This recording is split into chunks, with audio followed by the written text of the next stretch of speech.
Assalamualaikum warahmatullahi wabarakatuh. Perkenalkan, nama saya Aida Ferusoba, NIM 2018-12131, program studi akuntansi Fakultas Ekonomi dan Bisnis. Di sini saya akan memberikan kasus profesi, yaitu profesi customer service pada perbankan. Teman-teman sudah pada tahu kan ya, apa sih itu customer service, apa sih tugasnya, apa sih fungsinya gitu. Nah, di sini saya akan menjelaskan sedikit mengenai apa sih itu customer service, apa sih tugasnya, apa sih fungsinya kayak gitu. Jadi customer service itu satu-satunya personil yang sering dihubungi atau yang paling utama dihubungi oleh nasabah jika nasabah ini memperoleh kesulitan atau kendala. Dan juga customer service ini juga sebagai tempat para nasabah untuk mencari informasi-informasi lebih mendalam lagi mengenai produk dan jasa yang telah diberikan oleh bank tersebut. Adapun fungsi-fungsi dari customer service ini yang pertama ya, ada frontline officer, yang mana suatu customer service ini kan ditempatkan di depan. Jadi menjadi sorotan para nasabah. Oh, gini pelayanannya. Jadi itu frontline officer ini sebagai penilaian nasabah kepada customer service. Oh, bagaimana cara pelayanannya terhadap nasabah itu bagaimana. Jadi gitu. Terus yang kedua, ada liaison officer atau sebagai tempat mencari informasi atau tempat terkumpulnya informasi itu ada di customer service semuanya gitu. Dan yang ketiga ada information center, di mana customer service ini yang paling utama dituju oleh nasabah untuk mencari informasi-informasi lebih mendalam lagi.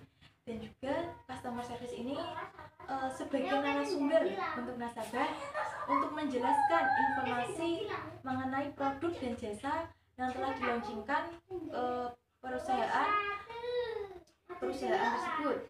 Dan yang keempat ada servicing atau pelayanan. Jadi para customer service itu harus memberikan pelayanan yang ramah-tamah terhadap para nasabah.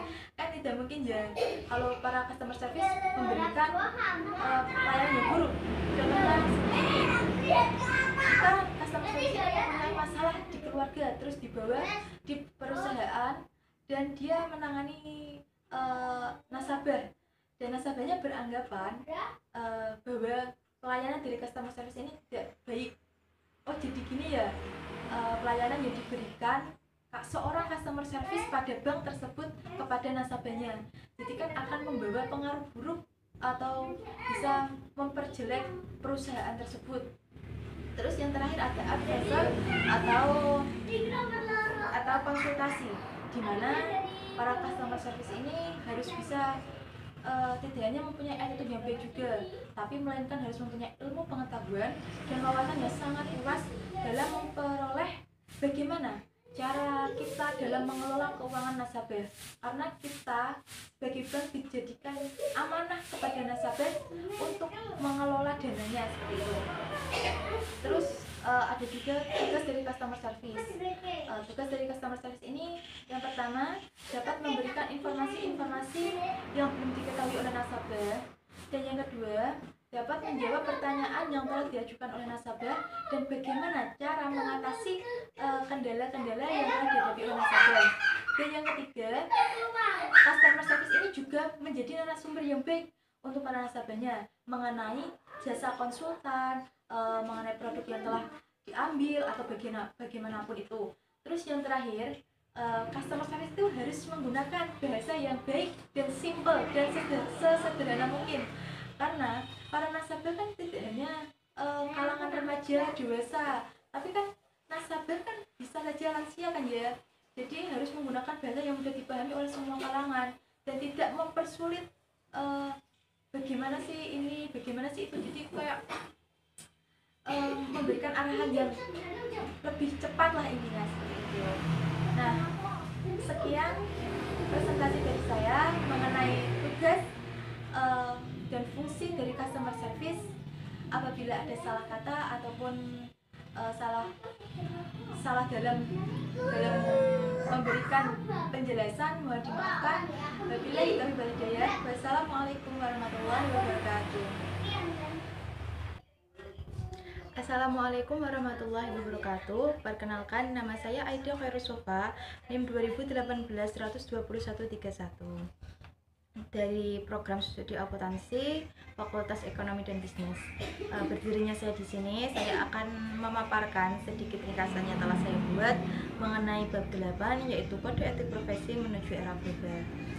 Di dalam kode etik profesi menuju era global ini ada beberapa manfaat di dalamnya. Lebih tepatnya ini ada 6 manfaat. Saya di sini akan menyebutkan satu-satu manfaat dari kode etik profesi kode etik profesi menuju era global. Yang pertama, manfaat yang pertama ini dapat memberikan motivasi melalui penggunaan tekanan dan rekan sejawat, yang mana dapat memberikan harapan perilaku yang harus dipertimbangkan dalam proses pengambilan keputusannya. Dan yang kedua ini dapat memberikan pedoman yang stabil mengenai benar atau salah dalam mengendalikan kepribadiannya. Dan yang ketiga ini dapat memberikan tuntutan. Dan yang keempat, kode etik tidak hanya menuntun perilaku para karyawan, melainkan juga mengawasi kekuasaan para atasannya. Dan yang kelima ini, kode etik merinci sebagai tanggung jawab sosial. Dan yang terakhir ini, kode etik memiliki peranan penting bagi dunia bisnis maupun pengusaha, seperti itu. Di sini kode etik profesi menuju era global juga mempunyai pedoman kode etik. Lebih tepatnya ini ada 3 pedoman yang berkesinambungan dengan kode etik profesi menuju era global. Saya akan menyebutkannya satu persatu. Di dalam pedoman kode etik yang pertama ini berisikan mengenai fundamental etika profesi yang berlaku. Dan yang kedua, berisikan penjelasan lebih lanjut mengenai penerapan konsep dan prinsip-prinsip fundamental. Dan yang ketiga ini ada penjelasan lebih lanjut mengenai kerangka konsep dan prinsip-prinsip fundamental juga. Ada 2 organisasi yang berpengaruh penting di Amerika Serikat. Yang pertama ada ICPA, yang kedua ada Institute of Management Accountant. Ada struktur kerangka dasar pendekatan mengenai bagaimana cara memahami filosofi kode etik. Ini disebutkan 4 kerangka dasar pendekatannya. Yang pertama, memahami struktur kode etik.